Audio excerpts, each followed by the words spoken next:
एक और जहां ब्रिटेन और अमेरिका जैसे देशों में कोरोना के खिलाफ वैक्सीन लगना शुरू भी हो गया है, तो वहीं दूसरी ओर भारत है जहां वैक्सीन का इंतजार खत्म होने का नाम नहीं ले रहा।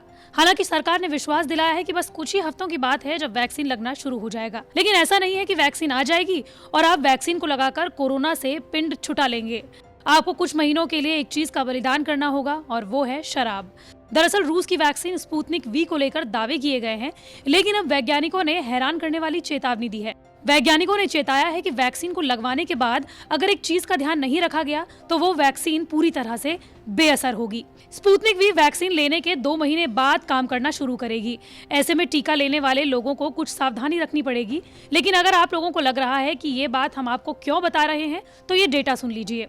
भारत में हर राज्य में शराब पीने के अलग अलग नियम हैं। गुजरात और बिहार में शराब बैन है, लेकिन देश में शराब पर इतने कंट्रोल होने के बावजूद भी दुनिया में शराब का दूसरा सबसे बड़ा उपभोक्ता भारत ही है।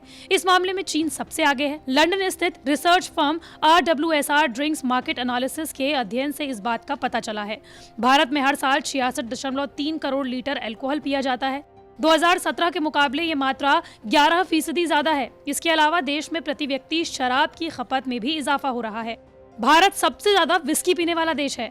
भारतीय लोग अमेरिका के मुकाबले हर साल 3 गुना ज्यादा विस्की गटक जाते हैं। दुनिया भर में खरीदी जाने वाली विस्की की हर 2 बोतलों में एक तो भारत में बिकती है। 2018 में जब पूरी दुनिया में शराब की खपत में गिरावट आई थी, उस वक्त भारत ने ग्लोबल विस्की मार्केट में 7% उछाल में बड़ा योगदान दिया था। बंगाल के परिप्रेक्ष्य में कहें तो यहाँ शराब की बहुत ज्यादा बिक्री होती है। हर साल बियर के ही 80 लाख केस बिकते हैं और एक केस में बियर की 24 बॉटल्स होती हैं। वहीं देसी शराब के बारे में बात करें तो बंगाल में 1.4 करोड़ केस की बिक्री होती है। यानी बंगाल में कोरोना के टीके को सफल बनाने के लिए यहाँ के शराब प्रेमियों को कुछ संयमित होना होगा।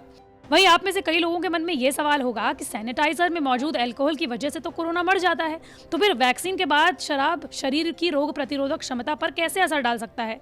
दरअसल वैक्सीन आने के साथ ही अलग अलग दावों का गणित बदलता दिख रहा है। Indian council of medical research यानी कि ICMR के एपिडेमियोलॉजी एंड कम्युनिकेबल डिजीज का कहना है कि कोरोना का टीका लगवाने पर शराब का सेवन नहीं किया जा सकेगा। चिकित्सीय भाषा में अल्कोहल को इम्यूनो सप्रेसेंट कहा जाता है, यानी कि खून में अल्कोहल मिलने के बाद शरीर की रोग प्रतिरोधक क्षमता कम हो जाती है। रूस की गमलेया इंस्टीट्यूट के चीफ का भी कहना है कि वैक्सीन लेने के बाद अगर लोग शराब का सेवन करेंगे तो वैक्सीन का असर खत्म हो जाएगा।